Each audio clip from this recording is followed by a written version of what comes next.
Welcome to Marketing Food Online. I am going to cover 4 licenses and permits food trucks have to have. Certain aspects of going into business with a mobile food truck tend to be the same for most entrepreneurs. If you decide to pursue a food truck as a startup, you'll need to take care of a few aspects, such as draft a business plan, figure out what's on the menu, and if you're skilled enough to make these offerings. Choose a name and logo for the food truck and registering both as a trademark. Incorporate the food truck or form an LLC. Determine financing, including whether or not you'll rent or purchase a food truck and how you'll pay for food purchases and supplies. Outfit a food truck inside and outside, from installing cooking equipment to creating fun, eye-catching designs and artwork that advertise your food truck and its offerings to consumers. Sign up for the proper food truck insurance. Food trucks also require certain business licenses and permits. These documents are necessary in order for the food truck to operate and do business. Licenses and permits may vary depending on your food truck's location and the city, county and state it does business in, so it's never a good idea to presume your licenses and permits will be the exact same as what is required by other food trucks. The best thing to do is to check with your local Secretary of State to see which licenses and permits they require food trucks to obtain before operating the business. Whether or not you decide to start a food truck, most businesses are required to obtain certain types of licenses and permits. Here are the most common documents food trucks should have before delivering Meals on Wheels. Business license. Commonly known as a basic business operation license, this is a permit that allows you to operate the food truck in your desired city, county or state. Having a business license helps the government identify the business. Once you have a business license, they may identify the business and track the food truck's activities for tax purposes. It also verifies the legitimacy of your food truck. A business license assures the public that your food truck has met certain compliance requirements and helps protect the public health. Before applying for a business license, check in with the local Secretary of State.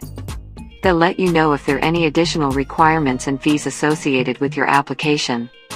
Ask about renewals as well, so you don't accidentally incur any fines for operating with an expired business license. Employer Identification Number, EIN. This applies to pretty much any food business. Do you plan to hire employees, even part-time ones, to work at your food truck? Also, real quick note, if you're looking for more free resources, check out marketingfoodonline.com. If so, you'll need to complete an application for an Employer Identification Number, EIN. An EIN is a federal tax ID issued by the IRS to identify a business entity. It's a little like a social security number, but much less sensitive for document usage. Whether you incorporated the food truck as an LLC or partnership, it's generally advised that most entrepreneurs register for an EIN. Having an EIN allows you to open a business bank account and establish a credit profile. What if you decide against hiring employees, intent on acting as a one-person show for your food truck? It's still advised that you obtain an EIN. Once the business has been incorporated, you are considered to be its employee. The IRS will need you to have an EIN so they can track the food truck and make sure it remains in compliance. So now let's talk about the parking permit. A food truck can't park along the side of a street in a neighborhood and stay there for months on end.